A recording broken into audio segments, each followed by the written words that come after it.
اور آپ آئے اور آپ کو پیچھے سے پریشانی ہوئی، آپ نے کہا ٹھہر جاؤ، میری جیب میں پیسے ہیں، میں 2-4 اونٹ ذبح کر دیتا ہوں، اس کو صدقہ کر دیتا ہوں، خیرات کر دیتا ہوں، پریشانی ٹل جائے گی۔ آپ نے 8-10 اونٹ صدقہ کر دیے، ذبح کر دیے، پوچھا، اس نے کہا اللہ کا فضل ہے، پریشانی ٹل گئی ہے۔ آپ بتائیں کہ آپ گھر میں جو حالات چھوڑ کے آئے ہیں، کوئی قرضے چھوڑ کے آیا، کوئی مرض چھوڑ کے آیا، کوئی ذمہ داریاں چھوڑ کے آیا، کوئی بے اولادی کا غم، کوئی اولاد ہے تو اس کا غم، کوئی رشتوں کا غم، کوئی رزق کا غم، کوئی لڑائی جھگڑے، کوئی صحت کا، کوئی مشکلات کا، کوئی مسائل کا، کوئی الجھنوں کا، کسی کے کیس الجھے ہوئے ہیں، کسی کا رزق الجھا ہوا ہے، کسی کی صحت الجھی ہوئی ہے، کسی کی زندگی الجھی ہوئی ہے۔ یہ سارے کے سارے غم جو ہیں، یہ سارے کے سارے غم آپ چھوڑ کے آئے ہیں۔ اچھا، ادھر چھوڑ کے آپ نے کیا کیا؟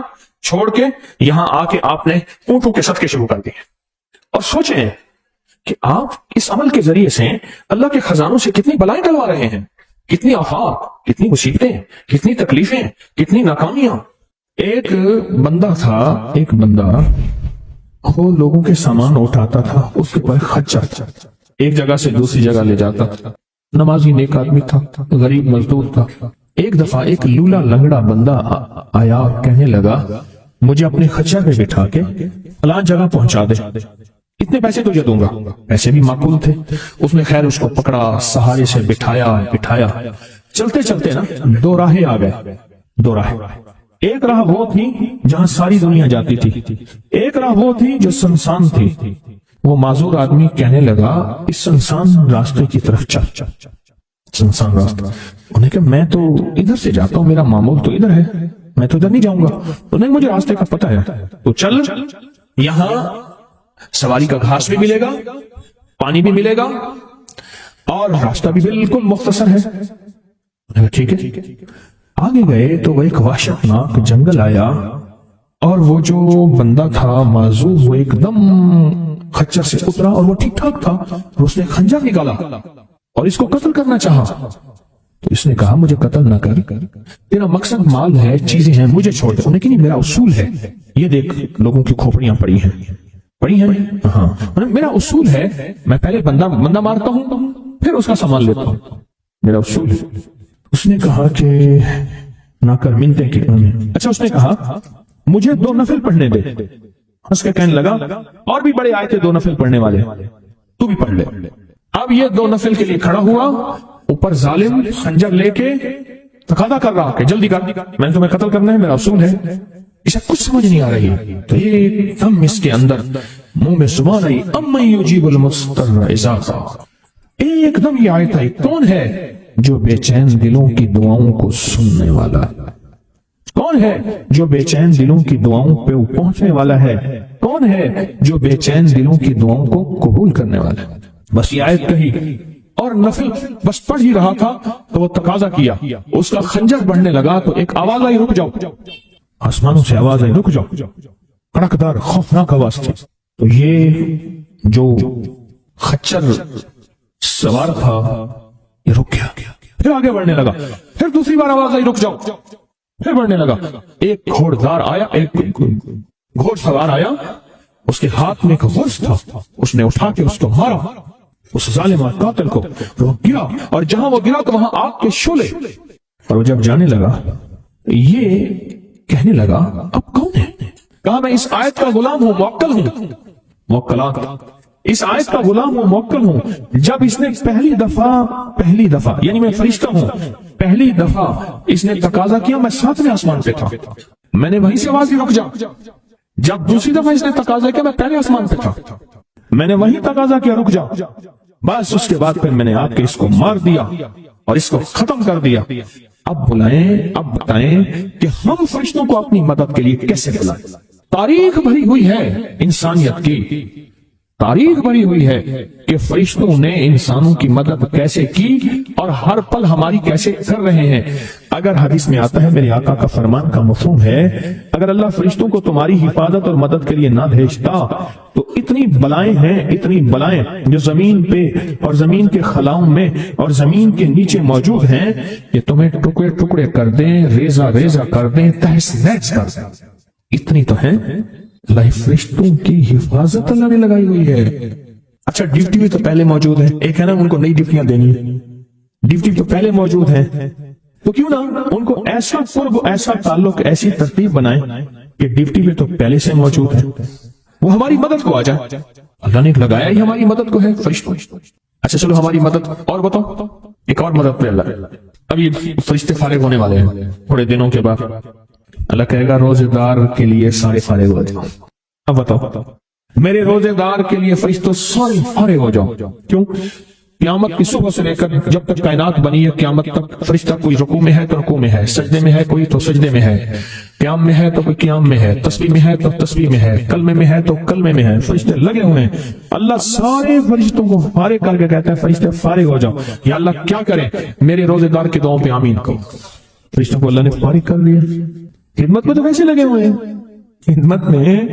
یہ آج ایک کال پہ مضمون کھلا ہے مجھ پہ، آج کی کال آئی ہے، پتہ نہیں کسی ملک سے آئی ہے، اور انہوں نے کہا کہ آپ کے درس میں نے سنا تھا، اور جب بھی مشکل ہوتی ہے فرشتوں کو پڑھ کے ہاتھیاں کر تو میرے کام ہو جاتے ہیں، وہاں سے میرا پھر ڈیٹا آنا شروع ہو گیا۔ ایک کال کی وجہ سے آج کال آئی ہے، ایک کال آئی ہے آج، فرشتوں کو تو اللہ نے ویسے والے کر دیا۔ اور ان قریب یہ روزے داروں کے لیے رمضان آ رہا، ہفتے 10 دن میں، اور دیکھیں پھر فرشتے بالکل فارغ اور خوش قسمت روزے دار، اور اللہ پاک فرمائے گا فرشتے یا اللہ کیا کریں؟ اور فرشتے ان روزے داروں کی دعاؤں پہ آمین کہتے جاؤ، کہتے جاؤ، کہتے جاؤ، کہتے۔ فرشتے تو ہماری خدمت میں پہلے سے موجود ہیں۔ یا تو کوئی نئی کہانی ہے، یا میں آپ کو کوئی نیا انداز بتا رہا ہوں، آج تک ایسا ہے نہ سنا، نہ سوچا، نہ دیکھا، نہ پڑھا، نہ پرکھا۔ تو وہی چیزیں ہیں جو ساری زندگی سنتے رہے، کوئی نئی چیزیں تو نہیں بتا رہا۔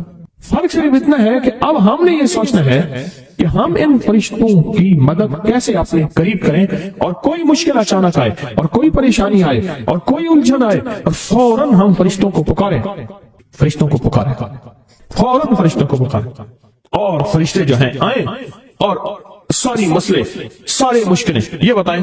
فرشتوں سے طاقتور جادو ہو سکتا ہے، جنات، نظر بد، کوئی مشکل، بے روزگاری، رشتوں کی بندش، صحت، زندگی، مسائل، مشکلات، الجھنیں، ناکامیاں، بند راستے، بند گلیاں، زندگی کی بندش، کوئی بھی نہیں ہو